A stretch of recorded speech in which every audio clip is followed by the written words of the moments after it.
A millionaire's daughter who bit and pinched every professional nanny in the city, except one. The only person who could calm her wasn't the most qualified, the most experienced, or the most expensive. She was a black maid who'd been cleaning their mansion for years, invisible to everyone except the one person whose opinion actually mattered. What this baby saw in her would expose a family's deepest prejudices and ultimately change everything they thought they knew about worth, dignity, and love. Let me take you back to where this all began. The Montgomery estate sat on 5 acres of perfectly manicured lawns in the wealthiest suburb of Connecticut. Richard Montgomery had made his fortune in commercial real estate, the kind of money that builds itself once you have enough of it. His wife, Victoria, came from old money, the kind that whispers rather than shouts, that judges silently from behind pearl necklaces and tasteful diamond earrings. They had everything they wanted except the one thing that mattered most: control over their own daughter. Little Emma Montgomery was 8 months old when the trouble started. Before that, she'd been the perfect baby, sleeping through the night, smiling for photos, quiet during the dinner parties Victoria hosted for Richard's business associates. But something changed after she turned 8 months. It was like a switch flipped inside her tiny body. The first nanny lasted 3 days. Her name was Patricia Henshaw, a British woman with 20 years of experience and references from families in London, Dubai, and Manhattan. She arrived with a leather-bound portfolio of her credentials, starched uniforms, and an air of absolute confidence. Victoria had paid a premium to bring her in, and Patricia had assured her that she'd handled difficult babies before. On the first day, Emma screamed for 4 hours straight whenever Patricia held her. The second day, she refused to eat anything Patricia tried to feed her.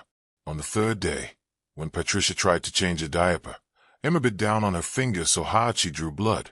"Mrs. Montgomery," Patricia said, her voice trembling as she packed her bags, in 20 years, I've never encountered a child with such hostility. I'm sorry, but I simply cannot continue." Victoria stood in the doorway, Emma on her hip, watching Patricia leave. The baby was calm now, almost serene, as if she knew she'd won. "It's just a phase," Victoria told Richard that night over dinner. "We'll find someone else." They found 7 someone elses. The second nanny, Maria from the Philippines, made it 2 weeks before Emma scratched her face so badly she needed stitches. The third nanny, a French woman named Colette who specialized in high-profile families, quit after Emma threw a wooden block that left a bruise on her cheek. The fourth nanny reported Emma to Child Protective Services, claiming the baby showed signs of disturbed behavior, an investigation that cost Richard $20,000 in legal fees before it was dismissed. Each time, the pattern was the same. The nanny would arrive full of confidence and expertise. The baby would tolerate them for a few days, maybe a week. Then the biting would start, the pinching, the screaming, the absolute refusal to be comforted by anyone the Montgomerys hired. "Something's wrong with her," Victoria said one night, her voice breaking. "Richard, our daughter isn't normal." They took Emma to 3 different pediatricians. They consulted with child psychologists. They had her tested for sensory processing disorders, autism spectrum conditions, anything that might explain why their daughter seemed to hate every professional caregiver they brought into the house. Every doctor said the same thing. Physically and developmentally, she's perfectly healthy. Some babies are just more particular about who they bond with. But particular didn't cover it. Emma wasn't just picky. She was strategic. She was deliberate. At 8 months old, she knew exactly what she was doing. And if you didn't believe that, you just hadn't seen the look in her eyes right before she struck. The fifth nanny, Janet, tried to convince Victoria that Emma needed firm boundaries. She believed in the old-school approach. Let the baby cry it out. Don't give in to tantrums. Establish who's in charge. On her second day, she tried to implement a strict feeding schedule. Emma pinched her so hard on the inner arm that Janet yelped and dropped the bottle. When Janet tried again, firmer this time, Emma bit her chin. "Jesus Christ." Janet screamed, and in that moment of shock, Emma smiled. It was the first real smile she'd given any of the nannies, and it was absolutely chilling. She smiled because she'd won again. Janet lasted 4 days. The 6th nanny came with the highest recommendations in the state. Her name was Caroline Webb, and she'd been a nanny for political families, celebrities, even minor royalty. She charged $500 a day, and she was worth every penny, supposedly. "I've dealt with challenging children before," Caroline told Victoria during the interview. "The key is consistency and patience. Children act out because they are testing boundaries. Once they learn you won't break, they settle down." Caroline lasted exactly 9 days. Not because Emma hurt her, but because of what happened in the nursery on the 9th night. Victoria had gone out to a charity gala. Richard was working late. Caroline was alone in the house with Emma, except for the cleaning staff finishing up downstairs. She'd put Emma in her crib and was reading a book in the rocking chair, waiting for the baby to fall asleep. That's when she heard it. Footsteps in the hallway. Soft, measured, purposeful.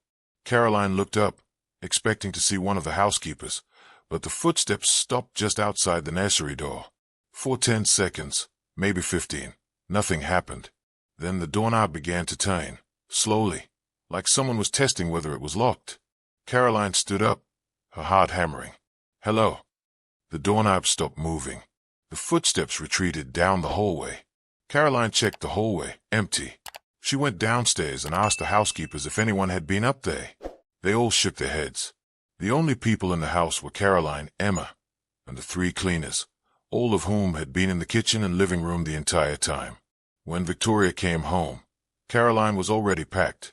"I don't care what you pay me," she said, her hand shaking as she carried her bag to her car. "There's something wrong with this house. I'm sorry, but I'm done." Victoria watched her taillights disappear down the driveway and felt something close to despair settle in her chest. 6 nannies in 3 months. 6 experienced, professional women who'd rather quit than spend another day with her daughter. What if Victoria herself was the problem? What if she'd somehow failed as a mother in a way she couldn't even see? That's when Grace Williams came into the picture. Or rather, when the Montgomerys finally noticed she'd been there all along. Grace had worked for the Montgomery family for 4 years. She came in 3 times a week to clean the house, do the laundry, and organize the spaces that Victoria didn't have time or inclination to manage herself. She was 42 years old, raised in Georgia, and had moved to Connecticut 15 years earlier for a job that hadn't worked out. She'd been cleaning houses ever since.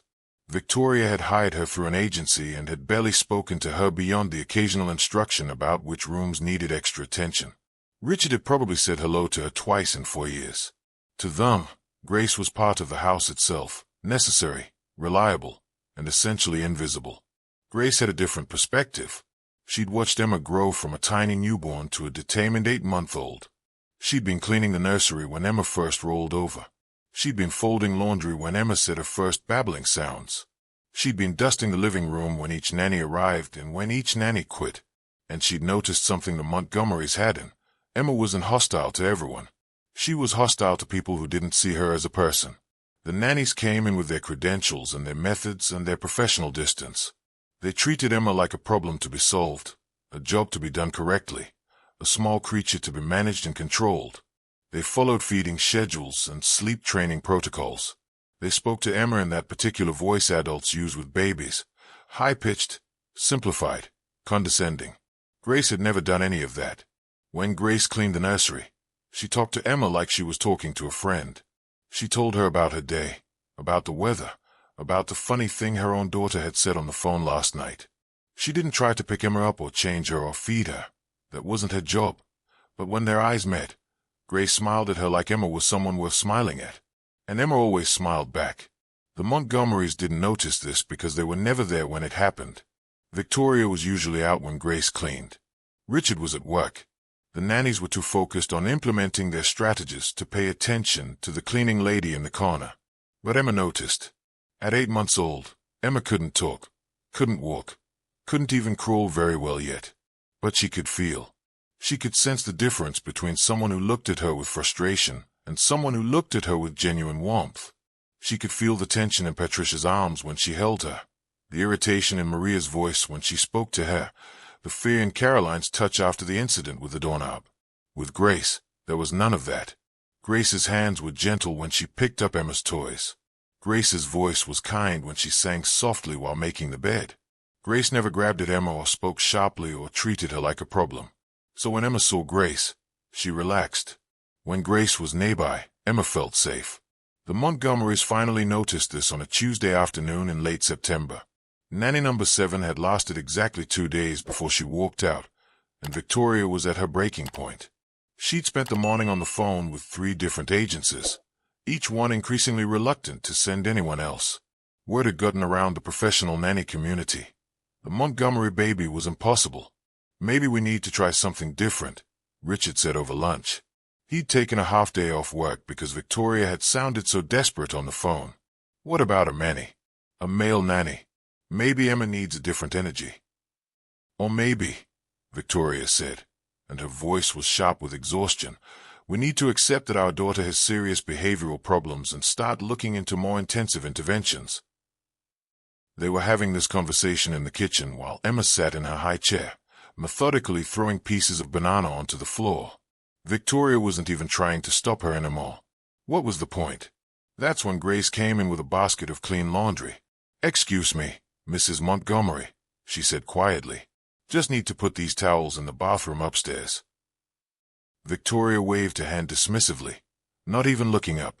Grace headed toward the stairs, but as she passed Emma's high chair, something happened that stopped both Richard and Victoria mid-conversation. Emma turned toward Grace and made a sound. Not a cry, not a scream, but a happy, excited babbling. She reached out her little arms toward Grace, her face lighting up with a smile so genuine and so pure that Victoria actually felt her chest tighten. Grace paused and smiled back. "Hey there, sweet girl," she said softly. "Making a mess with those bananas, aren't you?" Emma giggled. Actually giggled. A sound Victoria had rarely heard from her daughter in the past 3 months. Grace shifted the laundry basket to one hip and gently touched Emma's hand. "You be good for your mama, okay? I'll see you Thursday." Emma wrapped her tiny fingers around Grace's finger and held on, still smiling. Richard and Victoria looked at each other, and something unspoken passed between them. "Grace," Victoria said slowly, "could you wait a moment?" Grace turned, suddenly uncertain. In 4 years, Victoria had never asked her to wait. Instructions were usually left on sticky notes or sent via text through the agency. "Yes'm." Victoria stood up and walked closer, studying the interaction between her daughter and the cleaning woman. Emma was still holding Grace's finger, babbling happily, completely calm and content. "Emma seems comfortable with you," Victoria said. "Oh," Grace said, and there was surprise in her voice. "Well, I've been around since she was born. I guess she's used to seeing me." "Have you ever held her?" Richard asked. Grace looked uncomfortable now. "No, sir. That's not my job. I just clean and sometimes organize the nursery toys when I'm putting things away." "But you talk to her?" "Sometimes," Grace admitted. "I hope that's all right. I know some families prefer." "How would you feel?" Victoria interrupted, and even as she said the words, she couldn't quite believe she was saying them, about taking care of her, just temporarily, until we find another nanny. Grace's eyes widened. "Mrs. Montgomery, I'm not a nanny. I don't have any training or—" "You don't bite her," Richard said bluntly. "You don't pinch her. She doesn't scream when you're around. At this point, that's more qualified than anyone else we've hired." If you're enjoying this story so far, hit that like button and let me know in the comments if you've ever seen a baby who just knew something about people that adults couldn't see. And make sure you subscribe because what happens next reveals something that would shake this family to its core. Grace looked down at Emma, who was still holding her finger, and something complicated crossed her face. "Mrs. Montgomery, Mr. Montgomery, I appreciate the offer, but I clean houses. I'm not a childcare professional." "Name your price," Victoria said. There was a long silence. Grace slowly extracted her finger from Emma's grip and set down the laundry basket. "It's not about money. It's about, you have people with degrees and certifications and years of experience, and they haven't worked out. What makes you think?" "Because my daughter likes you," Victoria said, and there was something raw in her voice. "Because in 3 months, you're the only person she's smiled at like that. Because I'm exhausted and desperate and I don't know what else to do." Grace studied Victoria's face for a long moment. She saw the dark circles under her eyes, the tension in her shoulders, the way her hands trembled slightly as she gripped the back of the kitchen chair. "Just temporarily," Grace said finally, "until you find a real nanny." "Thank you," Victoria breathed. "Thank you so much." They worked out the details that afternoon. Grace would come every day instead of 3 times a week. She'd arrive at 7 in the morning and leave at 5 in the evening. They'd triple her normal rate, not nanny money, but more than she'd been making cleaning houses. She'd still do light housework, but her primary responsibility would be Emma. "I'll try my best," Grace said as she left that day. "But I can't make any promises. I've never done this before." Victoria walked her to the door. As Grace stepped outside, Victoria said something she hadn't said to any of the hired help in years. "I'm counting on you." Grace just nodded and walked to her car, and if Victoria had been paying attention, she might have noticed the way Grace's hands shook as she fumbled with the keys. She might have seen the way Grace sat in her car for 5 full minutes before starting the engine, just breathing, trying to process what she'd just agreed to, because Grace knew something Victoria didn't. This wasn't going to be temporary. This wasn't going to be easy. And this was going to expose every ugly thing this family had been hiding beneath their perfect exterior. Grace had spent 4 years being invisible in this house. She'd cleaned their bathrooms and folded their clothes and heard their conversations when they forgot she was in the room. She knew about Richard's drinking. She knew about Victoria's pills. She knew about the arguments they had about money, about Richard's mother, about the pressure of maintaining their image. She knew this family was barely holding together, and now they were asking her to fix their daughter. No, not fix. That wasn't the right word. They were asking her to do what they couldn't do themselves. See Emma as a person instead of a problem. Grace drove home that night and called her own daughter, Jasmine, who was in college 2 states away. "Mama, are you serious?" Jasmine said when Grace explained the situation. "You're going to be a nanny for the white people who've been paying you minimum wage to clean their toilets." "They're paying me more now," Grace said quietly. "That's not the point. Mama, you know what they're doing, right? They couldn't find any white woman with credentials to deal with their baby, so now they are settling for the black maid. And when it doesn't work out, whose fault is it going to be?" Grace was silent for a moment. "Maybe it will work out." "And maybe it won't," Jasmine said, her voice softer now. "I just don't want you to get hurt. You've worked for people like this before. They smile at you when they need you, and they forget your name when they don't." "I know, baby," Grace said. "I know." But the next morning, Grace showed up at 7 a.m. anyway, because whatever complicated feelings she had about the Montgomerys, Emma hadn't done anything wrong. Emma was just a baby trying to tell the adults around her something they refused to hear, and Grace was determined to listen. The first day was awkward. Victoria hovered, giving instructions about feeding schedules and nap times, and what specific organic baby food Emma preferred. Grace listened patiently, nodding, taking mental notes. Richard left for work early, barely acknowledging Grace beyond a quick good luck. When Victoria finally left for her yoga class, she canceled for 3 weeks but desperately needed to go. Grace was alone with Emma for the first time. The baby looked at her from the playpen, and Grace looked back. "All right, little one," Grace said quietly.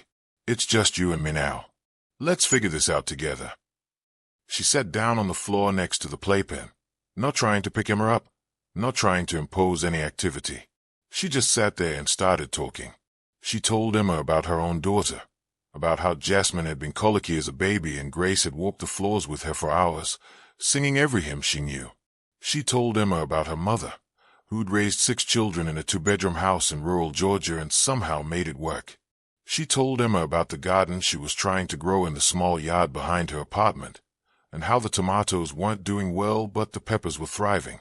Emma listened, sitting quietly in the playpen, her eyes fixed on Grace's face.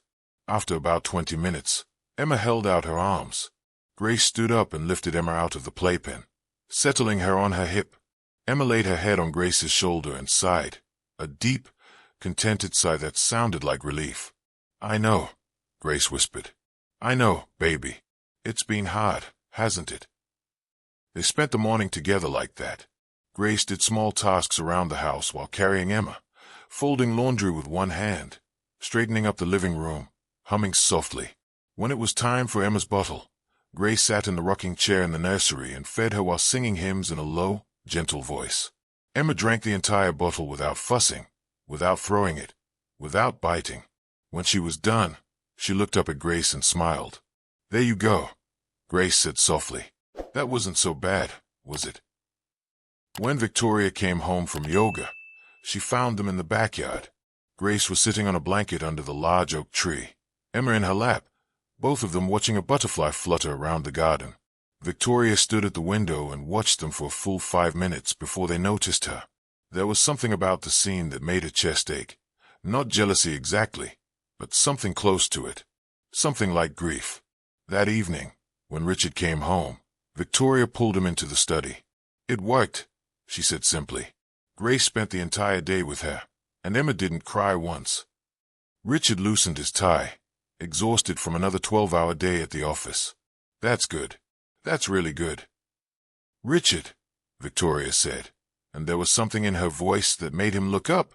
"What does it mean that the only person who can handle our daughter is the woman we hired to clean our house?" Richard didn't answer because he didn't have an answer. Or maybe he had one but didn't want to say it out loud.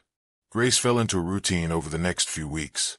She arrived at 7 every morning and spent the day with Emma, meeting all of the baby's needs with a patience and gentleness that seemed effortless. Emma thrived under her care. The biting stopped. The pinching stopped.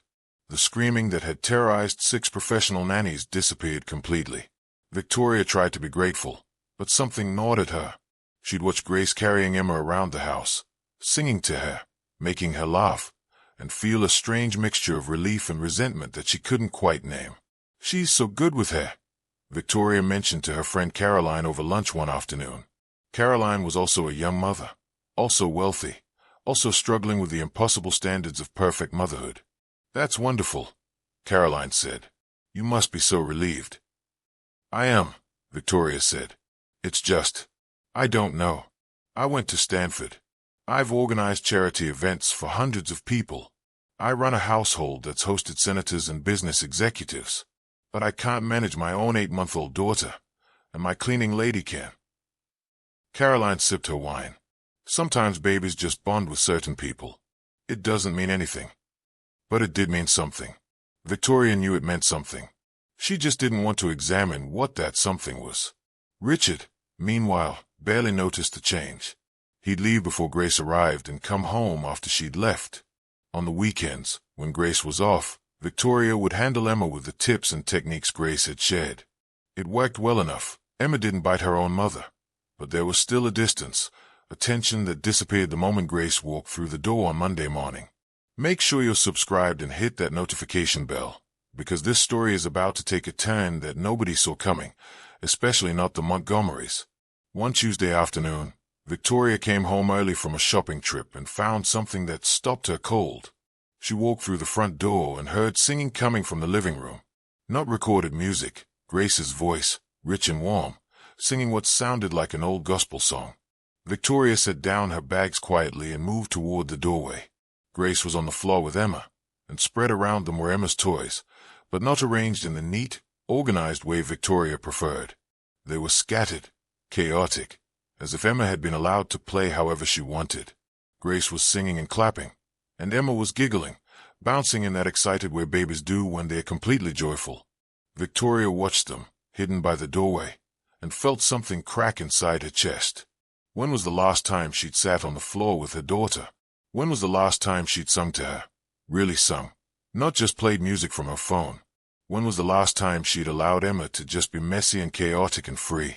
She couldn't remember. Victoria cleared her throat, and Grace looked up, startled. "Oh, Mrs. Montgomery, I'm sorry. I didn't hear you come in. I'll clean this up right away." "No," Victoria said quickly.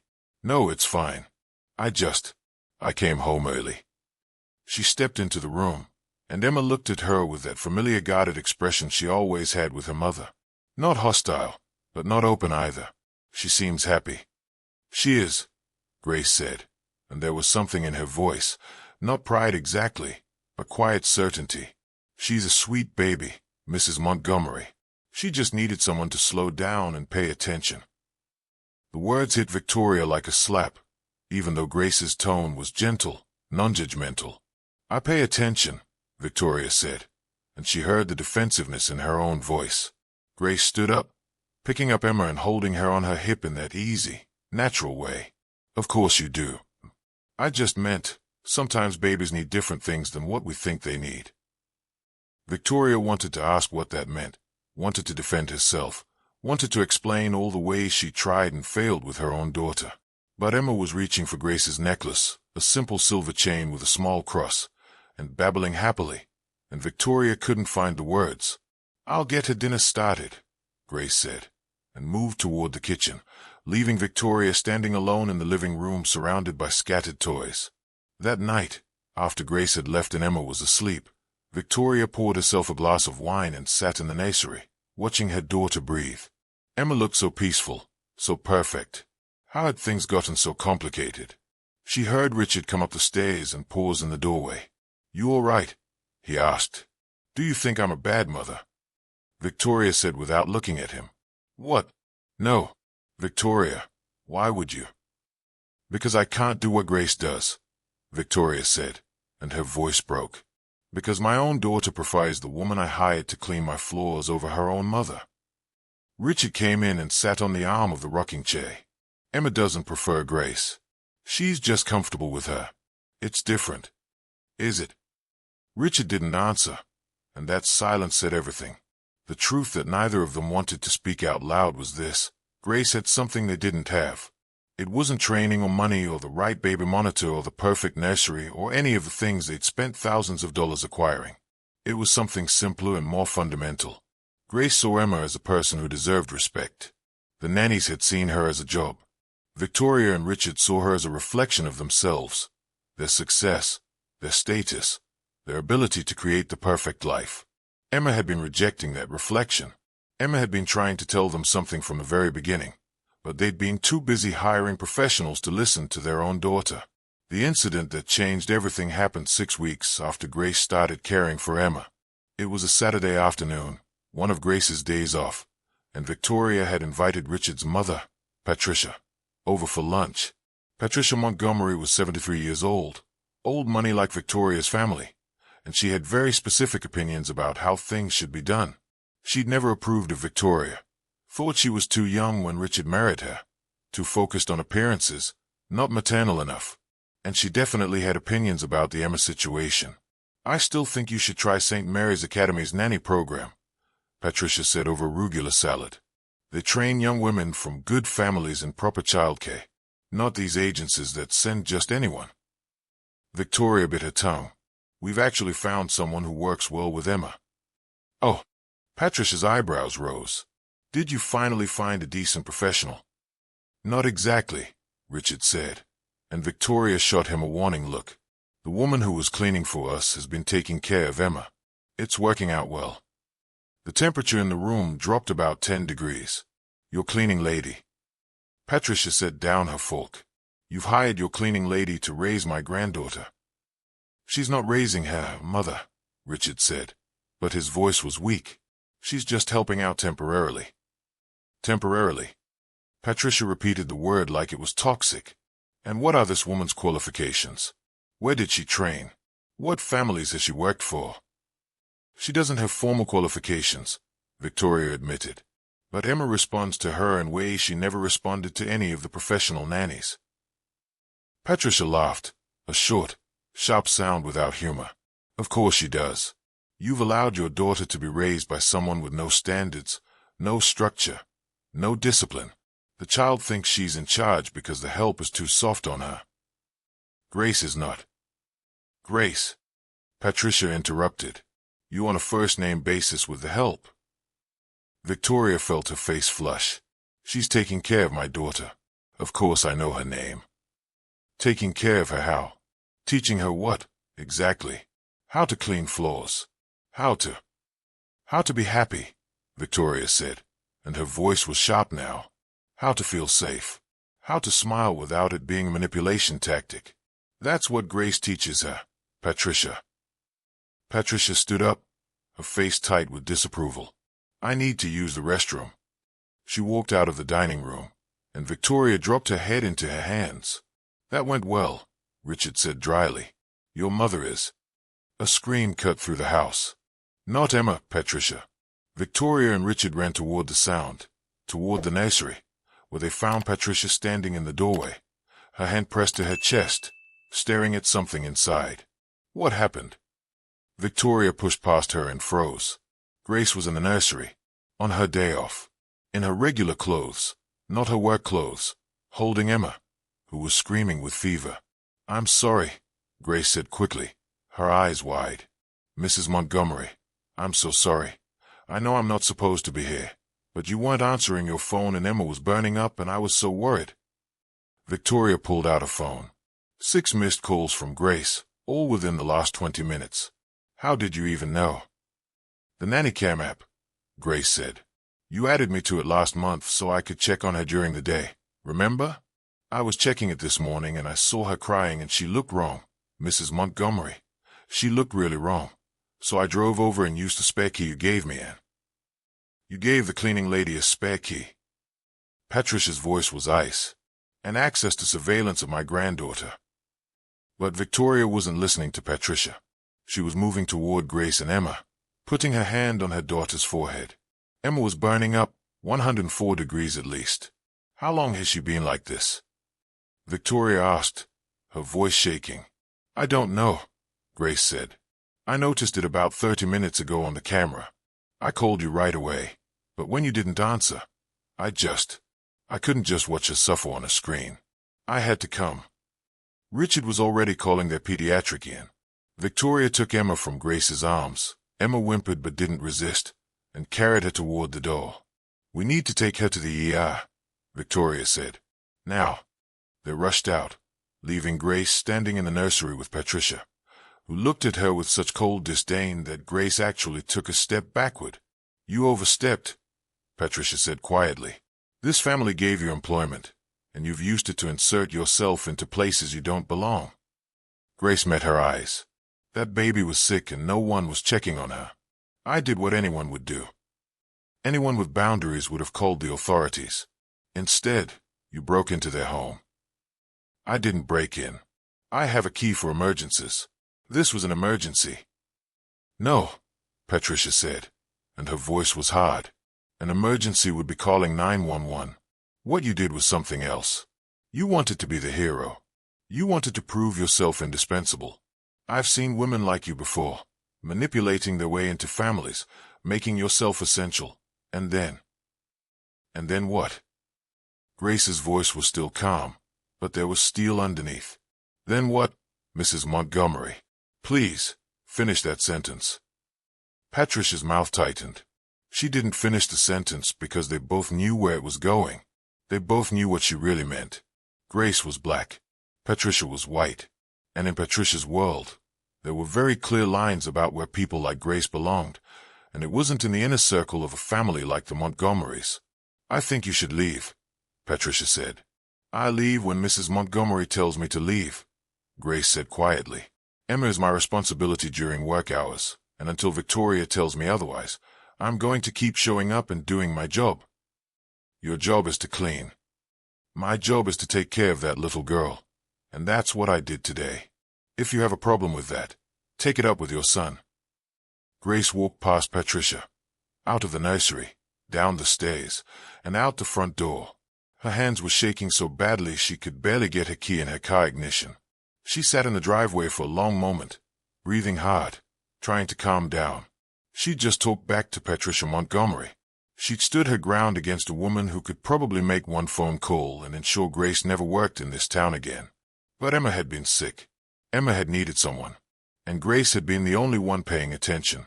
Emma had an infection, a bad one that had spiked her fever dangerously high.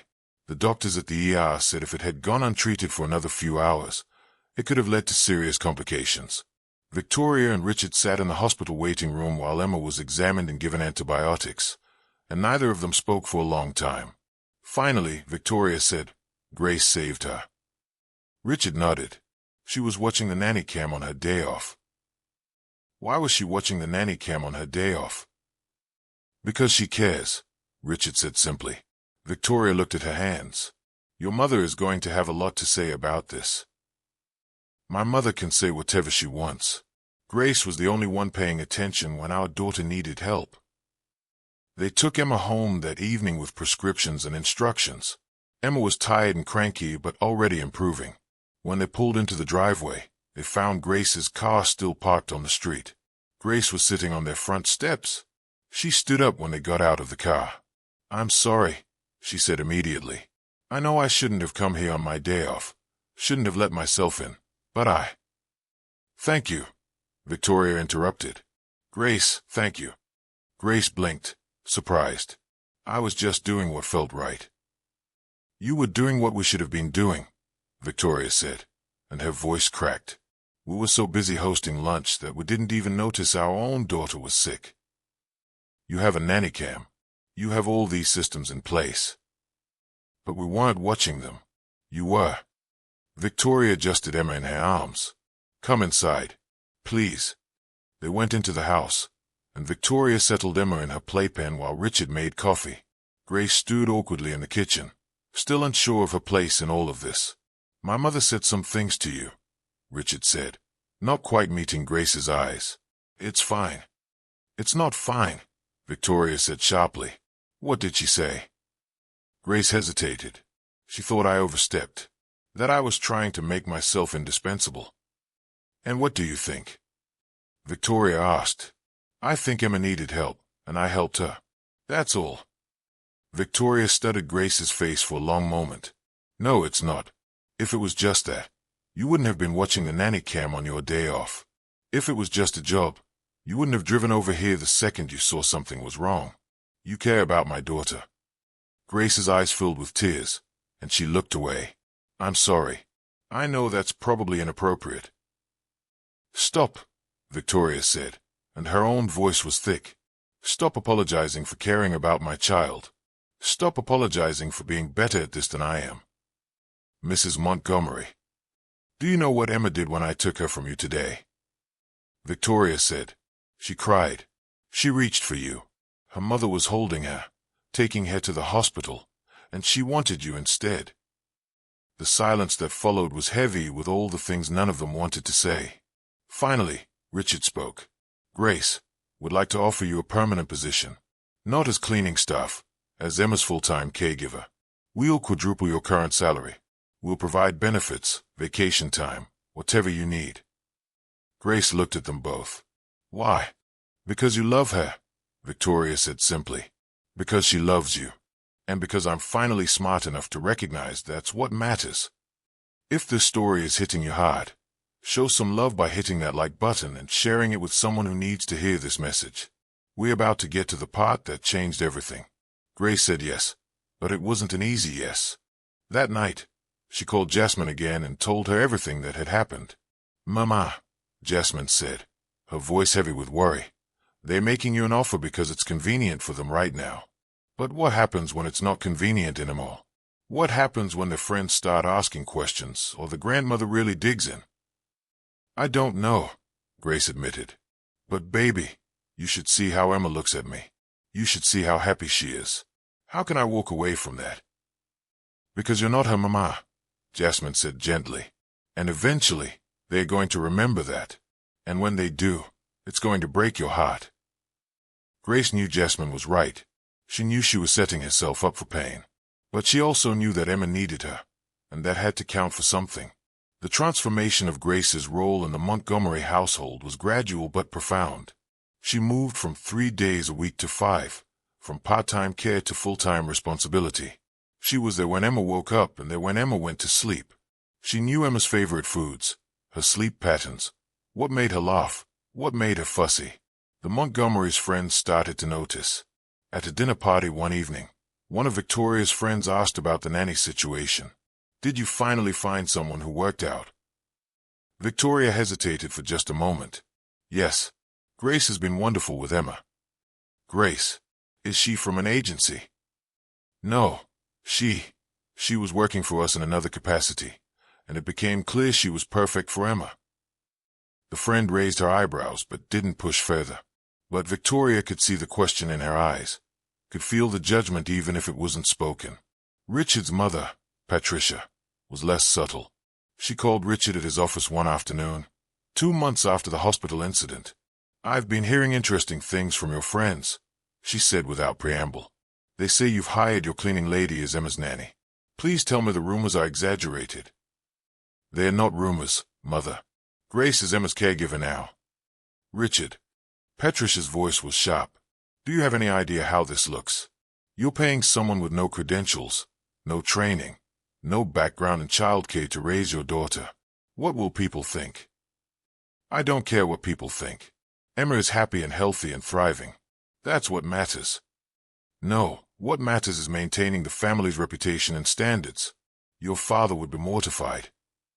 My father, Richard said, his voice hard, is dead. And you know what? He was wrong about a lot of things. His standards included looking down on anyone who didn't go to the right schools or belong to the right clubs or have the right last name. I'm not doing that to my daughter. So you're going to let the help raise her instead? I'm going to let someone who genuinely cares about her raise her alongside us. Grace isn't the help, Mother. She's family. Patricia was silent for a long moment. Be careful, Richard. Lines exist for a reason. When you blur them, everyone gets hurt. She hung up, and Richard sat at his desk, staring at his phone, wondering if his mother was right. But that evening, when he came home, he found Grace and Emma in the backyard. Grace had set up a small plastic pool, and Emma was splashing in it, laughing as Grace poured water from a cup over her head. The joy on his daughter's face was so pure, so unguarded, that Richard felt something crack in his chest. When was the last time he'd played with Emma like that? When was the last time he'd made her laugh? Grace looked up and saw him watching from the window. She waved, and Emma turned, saw her father, and waved too. A real wave, genuine and happy. Richard stepped outside. Room for one more. Always, Grace said, and she moved over to make space. Richard took off his shoes and socks, rolled up his pants, and sat on the edge of the pool. Emma splashed water at him, and he splashed back, and for the first time in months, he felt like he was actually present in his daughter's life. Grace watched them, a small smile on her face, and thought about Jasmine's warning. Eventually, they're going to remember that you're not a mima. But for now, in this moment, it didn't matter who was what. They were all just people who loved this little girl, trying to give her a good life. That was enough. The real test came on Emma's first birthday. Victoria wanted to throw a party, a proper party with a caterer and a photographer and all their friends and their friends' children. She'd already hired an event planner and picked out a theme, Vintage Carnival, and sent out invitations on custom letterpress cards. I want Grace there, Victoria told the event planner during a planning meeting. She should be part of this. The event planner, a woman named Simone with perfect hair and a tablet full of spreadsheets, looked up. Of course. Where would you like the catering staff positioned? No, not as staff. As a guest. Grace is Emma's caregiver. Simone's fingers paused over her tablet. Oh, I see. Should I seat her with family or with the other service providers? Victoria felt something flare hot in her chest. She should be seated at the family table. She's important to Emma. Of course, Simone said smoothly, but Victoria could see the judgment in her eyes. This is what it was going to be like. Every person they interacted with, every social situation, every party and event, Victoria would have to explain, defend, justify why their daughter's caregiver was black, was formerly their cleaning lady, was being treated like family. She could already hear the whispers, imagine the raised eyebrows, picture the careful questions from other mothers. The morning of the party, Grace arrived early to help with Emma. She'd bought a new dress for the occasion, nothing expensive, but nice, appropriate. She'd been nervous about what to wear, had texted Jasmine 3 different photos asking for advice. You look beautiful, Victoria said when she saw her. Thank you, Mrs. Montgomery. Is there anything you need me to do before guests arrive? Just be with Emma. And Grace. It's Victoria. You can call me Victoria. Grace looked surprised. I don't know if that's... You're not the cleaning lady anymore. You're not the help. You're Emma's caregiver, and you're my friend. I'd like you to call me by my name. Grace's eyes filled with tears. Okay, Victoria. The party was beautiful. The backyard had been transformed into a vintage carnival. complete with a small carousel, a popcorn machine, and a photo booth. Children ran around laughing while adults sipped champagne and admired the elaborate cake. Grace stayed close to Emma, helping her navigate the chaos, making sure she wasn't overwhelmed by all the attention. Every time someone asked Victoria about the nanny, Victoria made a point of introducing Grace properly, by name, with genuine warmth. Some people got it. Some people saw the way Emma's face lit up when Grace held her, saw the gentle, loving way Grace cared for her, and understood that this was something real and important. Others didn't. Patricia arrived late, bringing an enormous gift that required 2 people to carry. She greeted Richard and Victoria, kissed Emma's head, and completely ignored Grace. Grace noticed, but she didn't let it show. She'd spent 4 years being invisible in this house. She knew how to not take up space when space wasn't offered. But Emma noticed. When Patricia tried to hold her, Emma fussed and reached for Grace. Patricia's face tightened, but she kept her smile. She's shy with me. I don't see her often enough. She sees you at least once a month, Mother, Richard said. Well, perhaps if she was being raised by her actual family instead of... Don't, Richard said quietly. Not today. Patricia pressed her lips together and turned away, moving to join a group of adults near the champagne table. Victoria watched this exchange and felt something shift inside her. She'd spent so much of her life worried about what people like Patricia thought, trying to live up to impossible standards, seeking approval from people who would never fully give it. But Emma didn't care about any of that. Emma knew who loved her, who made her feel safe, who showed up every single day with patience and genuine care. Emma knew what the adults were still learning, that worth has nothing to do with credentials or skin color or social status. Worth is measured in how you treat people, especially people who can't defend themselves. As the party wound down and guests began to leave, Grace helped clean up while Emma napped in her arms. Victoria watched them from across the yard, and Richard came to stand beside her. What are you thinking? He asked. I'm thinking, Victoria said slowly, that I spent a lot of money on this party. Hired the best planner, bought the perfect decorations, and the only thing Emma will remember, if she remembers anything at all, is that Grace was there. That Grace held her when she got tired. That Grace made her feel safe in a room full of people. Is that a bad thing? No, Victoria said. It's the best thing. It just took me too long to see it. The breaking point came 3 months after Emma's first birthday. Victoria and Richard were invited to a gala, a big, important event for Richard's company. They'd need to be gone overnight, staying at a hotel in the city. They asked Grace if she could stay with Emma for the night. Of course, Grace said. I'll stay in the guest room. Actually, Victoria said, I was thinking, what if you just stay in your own home, and Emma stays with you? Grace looked surprised. You want me to take Emma to my apartment? If that's okay. I trust you completely, and it might be easier than trying to pack everything she needs. Plus, I think it would be good for her to see where you live, to understand that you have a whole life outside of this house. Grace thought about her small 2-bedroom apartment. Nothing fancy. Nothing like the Montgomery estate. Are you sure? I'm sure. So the night of the gala, Grace picked up Emma and all her things and drove her to the apartment across town. Jasmine was visiting for the weekend, and when she saw her mother walk in carrying a white baby in expensive clothes, she raised her eyebrows. So this is Emma, Jasmine said. This is Emma, Grace confirmed. Emma, this is my daughter Jasmine. Emma stared at Jasmine with wide eyes, then smiled and reached for her. Jasmine took her, surprised. Mama, she's adorable. I know. They spent the evening together, 3 generations, different races, different backgrounds, but all connected by this one little girl. Jasmine made dinner while Grace fed Emma. They watched an animated movie. They played with the few toys Grace had brought. At one point, while Emma was distracted by a toy, Jasmine said to her mother, I get it now. Why you're doing this. She's special, Mama. She is. But you know it's still going to break your heart, right?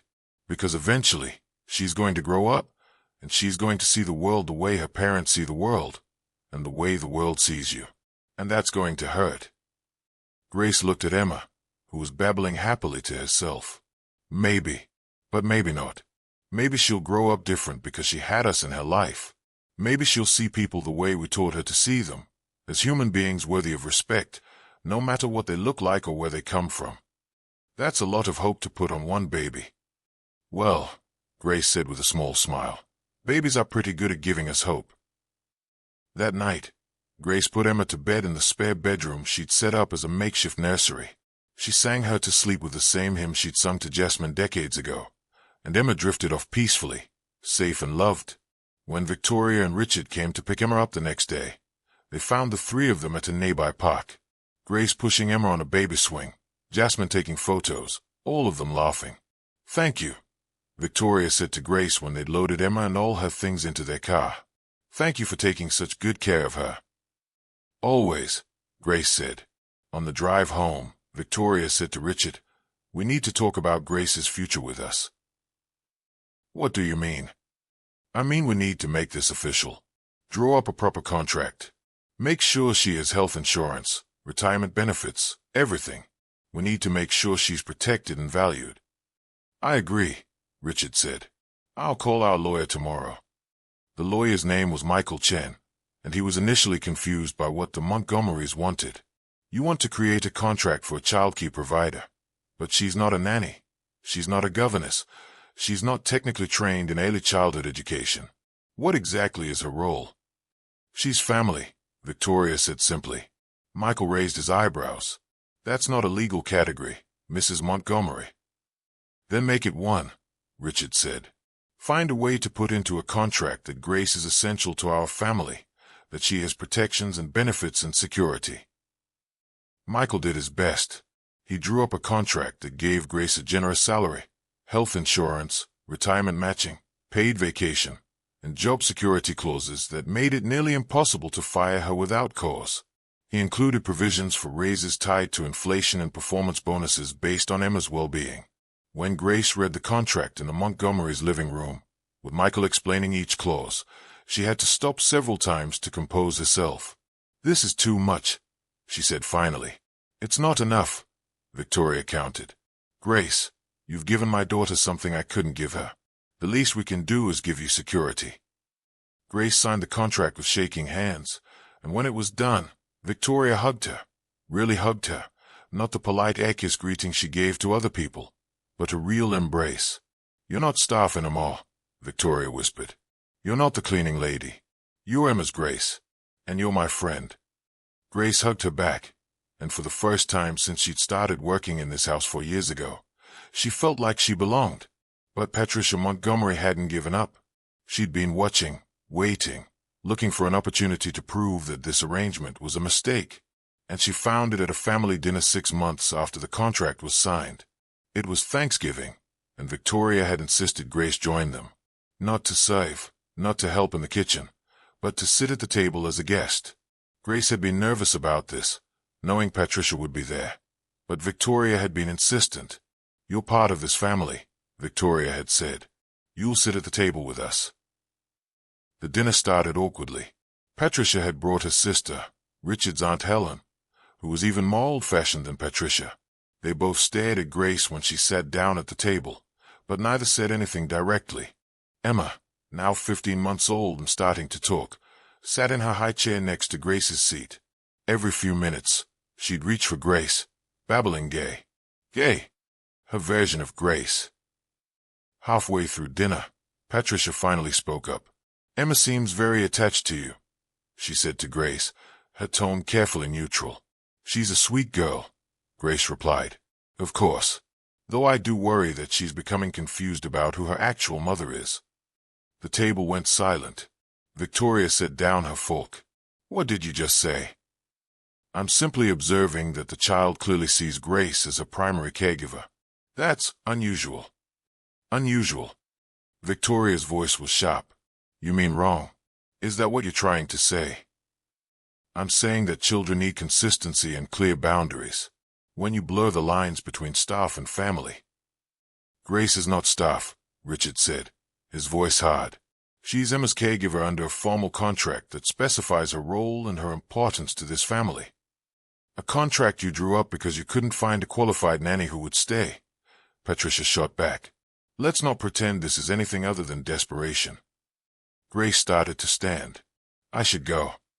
No, Victoria said firmly. Grace, please sit down. Patricia, you're out of line. I'm out of line. I'm trying to protect my granddaughter from... From what? Victoria's voice rose. From someone who loves her. From someone who shows up every single day with patience and kindness. From someone who saw her as a person when everyone else saw her as a problem. Patricia's face flushed. You're being naive, Victoria. This woman is using your daughter to secure her position in this family. She's the only reason Emma is happy and healthy, Victoria said, standing now. She's the only reason I didn't have a complete breakdown trying to manage a baby who rejected every professional I hired. She's the reason Emma knows what unconditional love looks like, because God knows I wasn't capable of giving it to her myself. The confession hung in the air, raw and painful. Richard reached for Victoria's hand. Victoria. No, let me finish. Victoria looked at Patricia, then at Grace. I was a terrible mother at first. I was so worried about doing everything right, about following all the rules, about making sure Emma fit into the perfect life I'd imagined, that I forgot to just love her. Grace didn't have any rules or expectations or pressure. She just loved Emma for who she is. And Emma loved her back.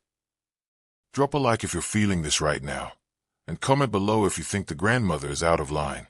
And stick with me, because this story is about to reach its most powerful moment. Patricia stood up, her napkin falling to the floor. I won't sit here and watch you elevate hired help above family. It's disrespectful to your heritage, to your position, to what, exactly? Grace spoke now, her voice quiet but steady. To the natural order of things, to the way things have always been done? Is that what you're trying to say, Mrs. Montgomery? Patricia's mouth opened, then closed. Because I think we all know what you really mean, Grace continued. You think I don't belong at this table. You think a black woman who used to clean your son's floors shouldn't be trusted with his daughter. You think there's something wrong with Emma loving me because of what I look like. That's not, Patricia started. It is, Grace said gently. I've heard it 1,000 times in 1,000 different ways. The polite version, the coded version, the version that hides behind words like qualified and appropriate and standards. But it all means the same thing. Patricia's sister, Helen, spoke up for the first time. You're putting words in her mouth. Am I? Grace looked at Patricia. Then tell me, Mrs. Montgomery, if I were white, would we be having this conversation? If I'd gone to a fancy school and had certifications from prestigious programs, but was otherwise exactly the same person, would you still be questioning whether Emma should be attached to me? Patricia didn't answer. That's what I thought, Grace said. She turned to Victoria and Richard. I appreciate everything you've done for me. The contract, the respect, the way you've welcomed me into Emma's life. But I think Mrs. Montgomery is right about one thing. I am staff. And no matter how much you care about me, no matter how much Emma loves me, there are people in your life who will never see me as anything else. Grace, Victoria started. I'm not quitting, Grace said. I would never abandon Emma. But I think we all need to be honest about what this is and what it isn't. I'm not her mother. I'm not family, not really. I'm someone you hired who turned out to be good at her job. And that's okay. That's enough. She stood up, and Emma immediately started crying, reaching for her. Grace kissed Emma's head. I'll see you Monday, sweet girl. I promise. She walked out of the dining room, out of the house, and drove home with tears streaming down her face.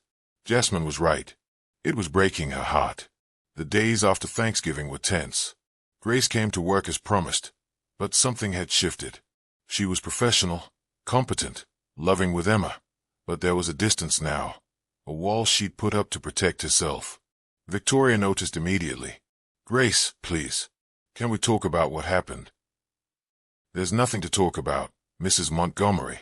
I said what I needed to say. You called me Victoria. You going back to Mrs. Montgomery. Grace didn't answer, just focused on Emma, who was playing with blocks on the floor. Richard tried too. Grace, my mother was wrong. What she said was unacceptable, and I've told her so. She won't be invited to family events if she can't treat you with respect. You shouldn't have to choose between your mother and your daughter's caregiver, Grace said quietly. That's not fair to anyone. But you're more than that. Am I? Grace looked at him. Mr. Montgomery, I appreciate the contract and the salary and the respect you've shown me. But at the end of the day, you can fire me. You can decide tomorrow that this isn't working, and I'll have no legal recourse, no matter what the contract says. That's the reality. We would never. You might not, but someone in your family might convince you to. Someone might make you see that having someone like me so central to your daughter's life is problematic or confusing, or any number of other words that mean the same thing. Richard wanted to argue, but he couldn't, because Grace was right. For all the legal protections they'd put in place, for all the genuine affection they felt for her, the power dynamic was still fundamentally unequal. That night, Victoria and Richard had the biggest fight in years. We can't lose her, Victoria said, pacing their bedroom. Emma needs her. I need her. I know, Richard said, but I don't know how to fix this. My mother planted a seed of doubt, and now Grace sees herself differently. She sees us differently. Your mother is a racist. Richard flinched. She's from a different generation. Don't make excuses for her.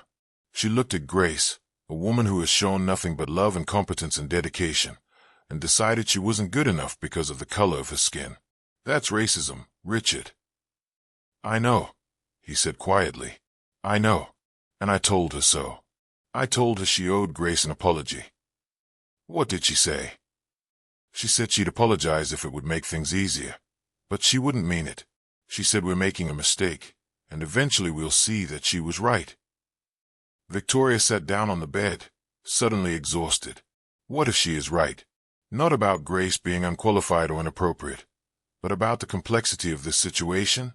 What if we're asking too much of Grace? What if we're putting her in an impossible position? What's the alternative? Fire her and go back to nannies who Emma will just reject? No, Victoria said. The alternative is to figure out how to make this work in a way that respects everyone involved, including Grace's humanity and dignity. They didn't have an answer that night, or the next night, or the week after, but Emma did. Emma was 15 months old when she said her first clear word. Not Mama. Not Dada. Grace. She said it on a Monday morning when Grace arrived for work. Emma was in her playpen, so Grace walked through the door and said, "Clear as day, Grace." Victoria was standing right there. She heard it. She saw the joy on Grace's face, saw the way Emma reached for her, saw the love between them, pure and uncomplicated and real. And Victoria finally understood what she'd been missing all along. She'd been so focused on protecting her own feelings, on defending her role as Emma's mother, on managing what other people thought, that she'd missed the essential truth. Emma had enough love for everyone. Emma's love for Grace didn't diminish her love for Victoria. It expanded it. Children aren't born with prejudice. They are not born worrying about status or race or social hierarchy. They are born seeing people for who they really are. And Emma saw Grace clearly. She saw kindness, patience, unconditional love. That was worth protecting, even if it made things complicated. That afternoon, after Grace had left for the day, Victoria called Patricia. "I need to say something to you, and I need you to listen without interrupting," Victoria said. Victoria. No. Listen. Grace is part of this family now. Emma loves her. I love her. Richard loves her. And you need to accept that, or you need to accept that you won't be welcome in this house anymore. Patricia was silent for a long moment. You would choose hired help over family. I'm choosing love over prejudice. I'm choosing what's best for my daughter over what's comfortable for you. And if you can't see the difference, then yes, I'm choosing Grace. You're going to regret this. Maybe, Victoria said, but I'll regret losing Grace more. She hung up, and for the first time in her life, she felt like she'd stood up for something that truly mattered. The healing was slow. Grace didn't immediately trust that things had changed.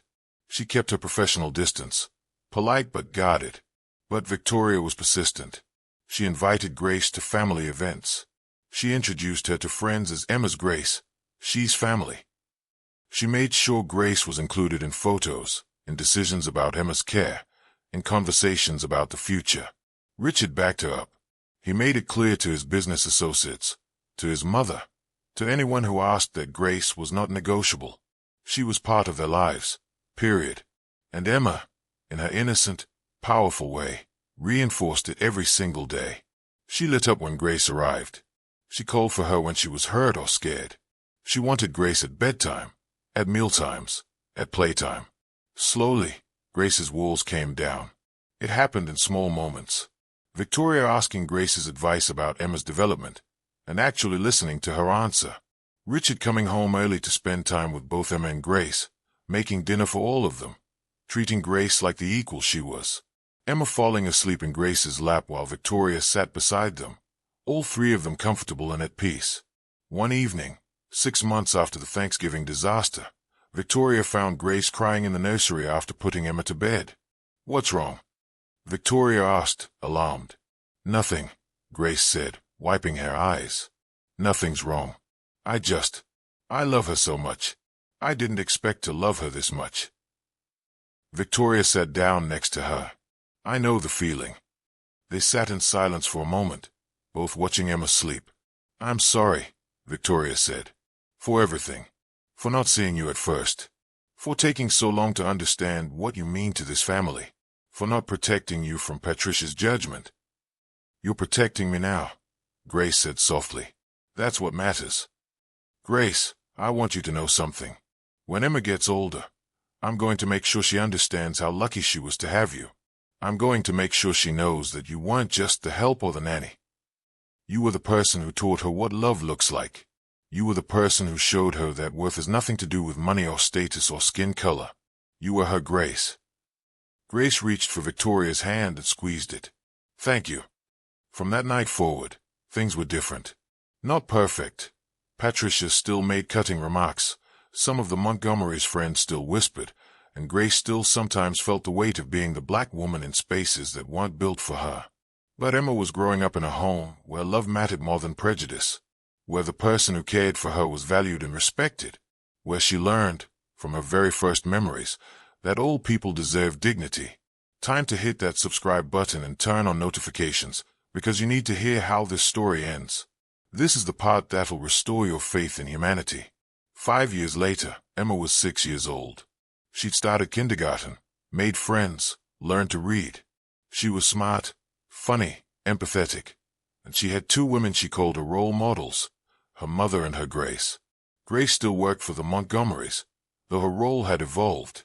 She was less hands-on now that Emma was in school, but she was still there after school, still there for dinner several times a week, still there for bedtime stories and weekend adventures. She'd become what Victoria had said all those years ago, family. One afternoon, Emma came home from school upset. Victoria was the one who picked her up, and she could tell immediately that something was wrong. "What happened, sweetheart?" Victoria asked as they drove home.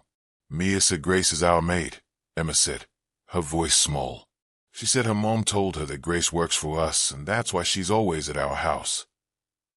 Victoria's hands tightened on the steering wheel. "What did you say?" "I said Grace is my family and Mia doesn't know what she's talking about."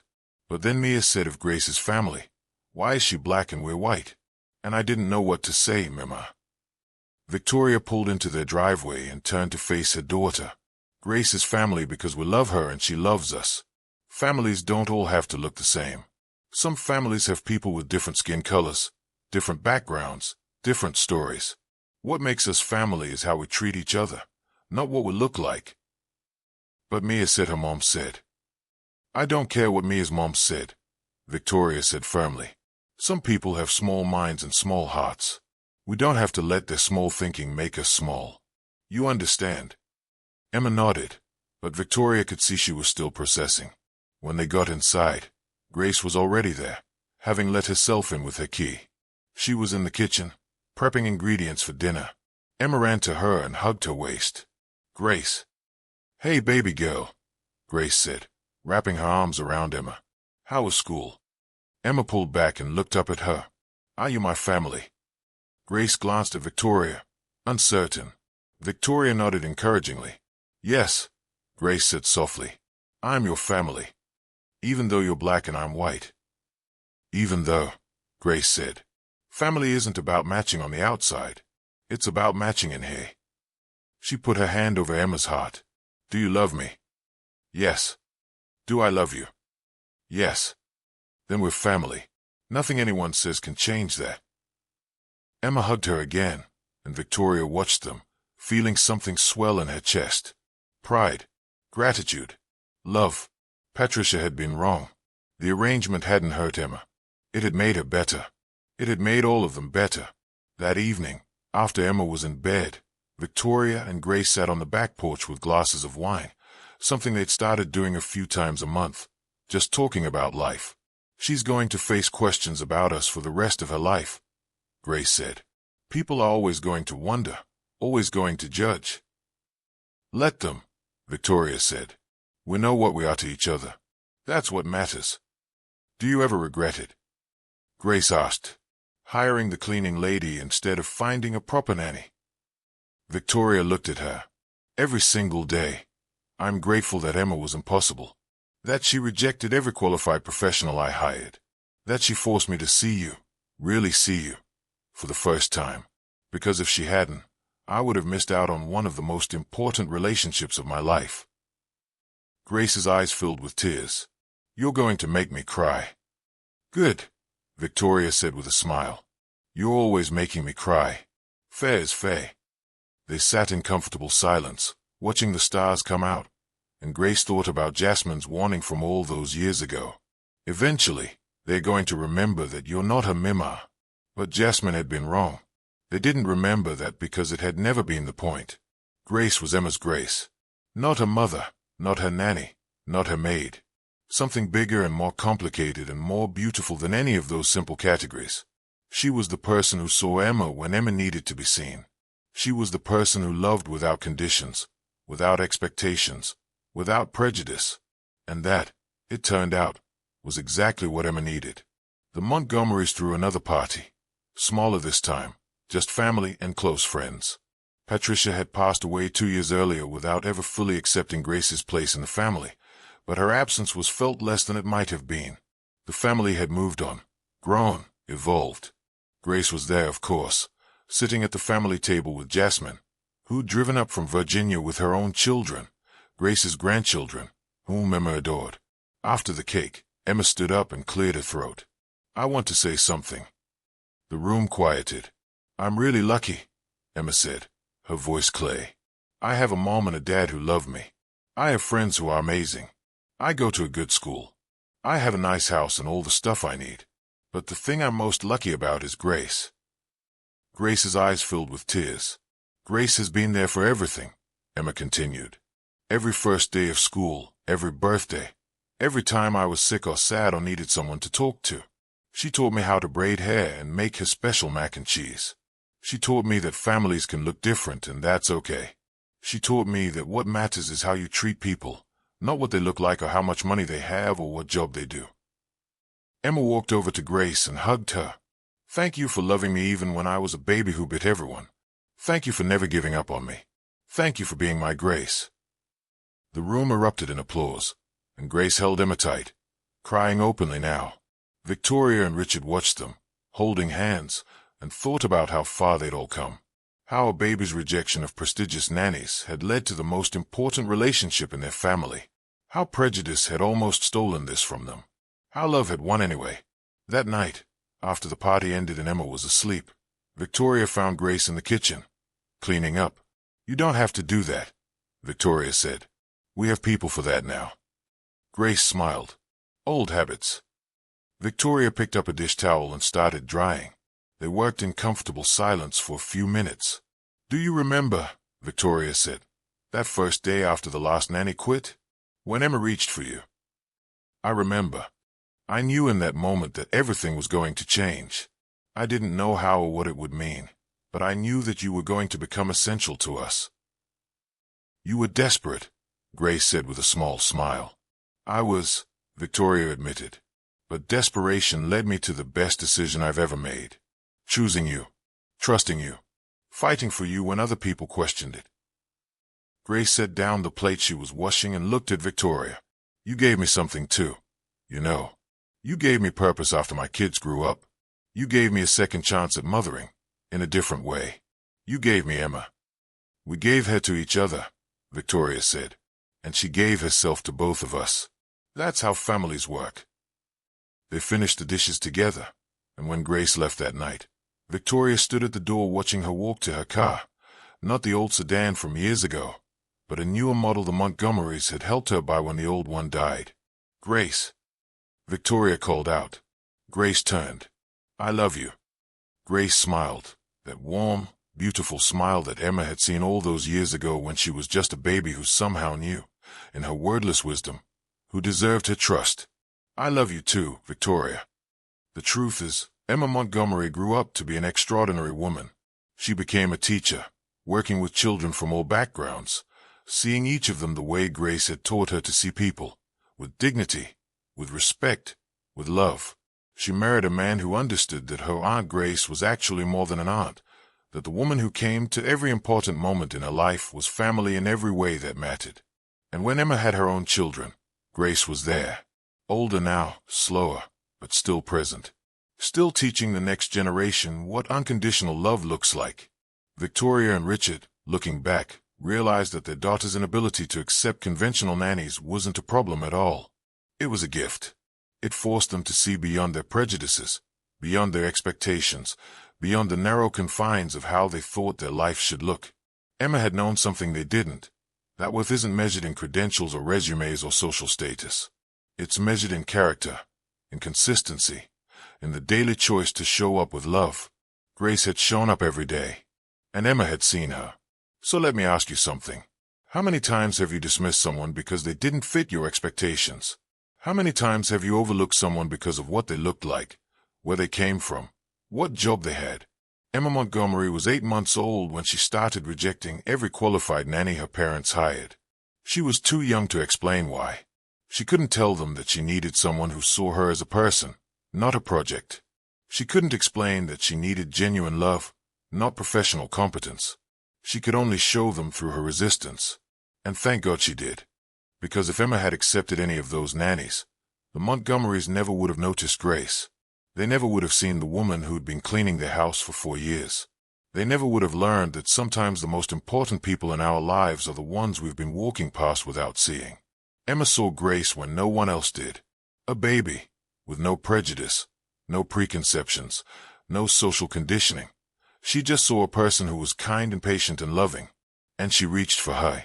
That single moment changed everything. It broke down walls. It challenged assumptions. It forced a wealthy white family to confront their own biases and make a choice. Hold on to their prejudices, or embrace the love that was right in front of them. They chose love, and that choice rippled out into the world. Emma grew up understanding that families don't have to look a certain way. That love doesn't come with conditions. That dignity is owed to every person, regardless of their job or their race or their background. If you believe that love is more powerful than prejudice, that character matters more than credentials, that babies sometimes see things adults are too blind to see, then this story is for you. Go ahead and hit that like button if this story moved you. Drop a comment telling me about a time when you or someone you know saw past the surface to recognize someone's true worth. And make sure you're subscribed with notifications on, because every story I share here is about real human experiences, real struggles, and real triumphs. We live in a world that tries to put people in boxes, that tries to tell us who matters and who doesn't, that tries to convince us that there are hierarchies of worth based on skin color, job titles, bank accounts, and zip codes. But stories like this, true stories about real people breaking through those boxes, remind us that we're better than that. We're capable of seeing each other clearly. We're capable of love that transcends categories. Emma Montgomery taught her family that lesson before she could even speak. And Grace Williams, a woman who spent 4 years being invisible in a house, became the most visible, most valued, most loved presence in that little girl's life. That's the power of seeing people for who they really are. That's the power of love without conditions. That's the power of a baby who knew, in her wordless wisdom, exactly what she needed and refused to accept anything less. Thank you for watching. Thank you for listening. And thank you for being the kind of person who understands that stories like this matter. Because they do. They remind us who we're supposed to be. They remind us what really matters. And they remind us that sometimes the smallest, most powerless people among us can teach the biggest lessons. Emma taught her family to love without prejudice. What will you teach yours?